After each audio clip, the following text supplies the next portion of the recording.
Yes, right this way for your Japanorak. Ladies and gentlemen, boys and girls, I have just teleported to the Chicago flagship Polo Ralph Lauren store to deliver you this very important message. The internet is going crazy. I'm seeing tweets left and right about this Japanorak jacket. What the heck is it all about? What's the history behind it? When is it coming out? Perhaps some of these questions will be answered by the end of this video. My name's SupThomas. I talk about clothes on the computer. Like the video if you like that kind of stuff, and let's talk some polo. So I first saw this stuff on Twitter posted by people like Site Supply, Modern Notoriety, etc. And they said, coming soon, Beams X Polo Ralph Lauren Japan Anorak. And this thing looks freaking dope. You got Polo by Ralph Lauren and Beams. For me personally, I was exposed to Beams through Palace and their collaborations with them. Seeing them team up with Ralph Lauren is awesome. And this jacket is just fucking sick. I have to say it. The Japan on the pocket with the flag underneath. All the other hits look really nice. Tag, premium. This overall look here is just insane. There's something intrinsically nostalgic about it. People love talking about how clothes were better back in the day. I talk a lot about Supreme on this channel, so if it's your first time watching, that's my usual content. And I talk about the good old days, what it was like back then, before social media took over, the blog era, pre-internet era. I think that's one of the reasons why people like this jacket so much. It reminds us of a different era, and it just looks fucking sick. You got Kanye wearing the white colorway from a few years ago. I would even say this one might be better, especially if you can commit to the all-white fit. Let's continue on. Hypebeast did a great write-up on their website. I'll include a link in the description, but it says this is expected to be released later in the month. Nothing is confirmed quite yet, but let's look at these pictures and then read about it. We just have this one right here, which is three guys wearing the Japanorak jacket. So Beams X Polo Ralph Lauren Japanorak is returning in late January 2026. That's this month, hell yeah. Daku Nishiyama, the designer of Daku West Mountain and Ye's Barber, announced that the legendary world champion sound system Mighty Crown will serve as the project's official ambassadors. I assume that's these guys. I haven't heard of Mighty Crown, but I'm sure they're tapped into the culture if they're serving as the official ambassadors. This retro exclusive reissue celebrates the intersection of Japanese street style and American heritage, bridging the worlds of high-end prep, reggae culture, and the global creative community. I'm not sure what reggae culture has to do with it, but let's go. I'm down. That's probably these guys, the Mighty Crown. And let's see how Hypebeast described the jacket.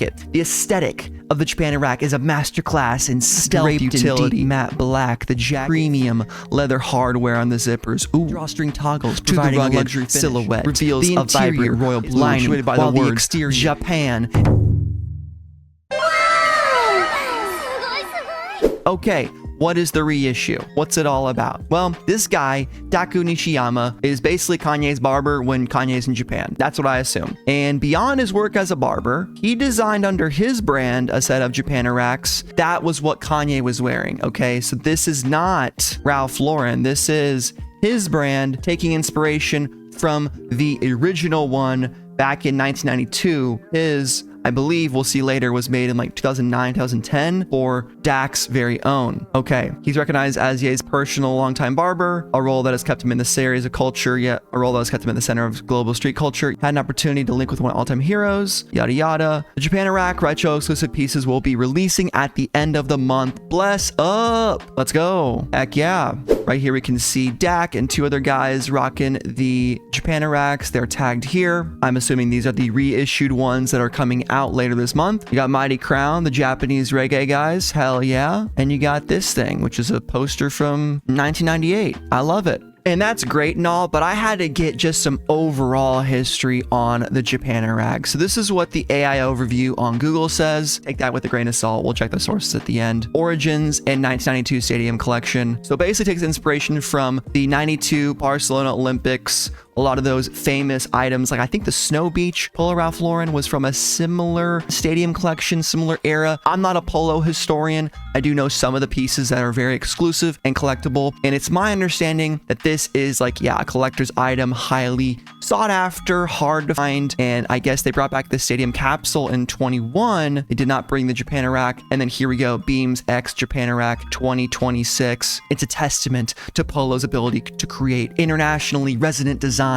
that become cultural touchstones, baby. Love that. Very cool. Bold graphics, Japanese text. Let's see if we can see some better pictures. This is just 1992 Polo Ralph Lauren Stadium Anorak. Googled it, and it's kind of hard to find. Like, this is one on Instagram that's for sale. I only found one on Grailed that we're gonna look at, but there's a bunch of these older Polo designs that are similar, but not quite the same, and it seems like they all stem from 1992. Here's an example of the Tokyo Stadium Anorak jacket. It's not quite the same, but it does have 1992. It is a anorak, and it is inspired by Japan, but it's not the Japanorak. Still, this guy wants 2,000 bucks for it, and I get it. Look at all these colors. Look at all this design language. I mean, Supreme draws from this, Palace draws from this. Every single brand that has sportswear inspired stuff has made stuff that looks like this. It's just happened. And I'm not saying Polo did it first, but certainly they popularized it. And when people on the street started wearing it, and it was less about the preppy people like seen in the beginning of my video, that character that I was playing, it brought it to a whole another level of relevancy and street culture, basically. This one's pretty cool too. Going back to Instagram, got a clickbait article. Scrolling through, we can see this is one of the vintage ones from 1992. I mean, the front is pretty simple. Just Japan, the flag, hit on the arm, and then this guy. This might also be one from Dak. I'm not sure. He made his whole replicas or whatever you want to call it. So that confuses me a little bit. I'm also not sure who's being credited as the designers of it. It's clearly Beams and Ralph Lauren. So Ralph Lauren did it back in the day. It's being reissued through a collaboration with Beams. I guess they're doing that for some relevancy in Japan, or to make the release bigger, because I do think we are in this weird world where people really care about collabs and less so about normal drops. I don't know, but I love these hits on the sleeve here. I love the Mount Whitney 1934 winter event, 18-kilometer ski course, Lake Route, RPLC. They have the number of nations entered. Dude, this is cool. Way better than when Supreme and Palace be like, oh yeah, we got stores in all these places. Like, nah, man, this is an event. Like, you can learn something from this here. You got Japan's team, USA's team. I'm sure these are all correct too. And the crossed country flags showing that international competition is super cool. And then a better hit of that side. Japan 1934. What's RLPC? Ralph Lauren police car. Oh, Ralph Lauren LC. Ralph Lauren legit check? Must be that. Is this real? I think it's fake. And then 8 KLM. 8 kilometers? What the fuck is a kilometer? It's clear that this one is very used, but very well loved, and I think it's super sick. And last but not least, we have the seller on Grailed, so hit up our guy, Do Solini, with 1 item for sale, 0 transactions account since 2018. Hasn't posted this in over a year, so good luck getting him to respond. But here are all the pictures that people are pulling from. I mean, I couldn't find anything else. Albeit I looked for 2 minutes, but when stuff's hard to find, it's rare. So I do think it is cool that we are getting a reissue. I do not think it will tremendously affect the value of these older pieces. I don't know. It's tough, man, when retros happen like this for older gear, older clothing and streetwear, especially when they're one-to-one. That's why I think it's not a bad thing when companies change a little bit, just to keep some distinction from the original item. But as of right now, there is no official announcement. We just have these rumors, these murmurs. I can go ahead and check one last time from Polo and Beams on social media and see if they've said anything. If not, we'll close it out. Nope, nothing from Polo or Beam. But we do have this cool Milano Cortina 2026 Team USA collection because the Olympics is this year. So Olympic gear, guys, get ready for it. 2026, it's going to be present. Oh yes, welcome back, sir. I hope everything was to your standards.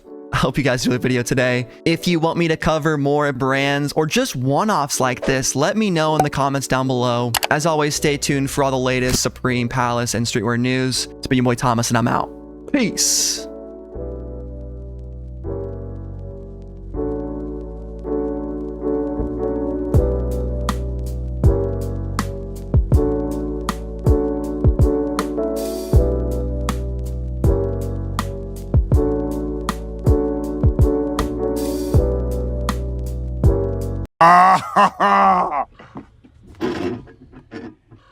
Oh, that's hot. That's hot.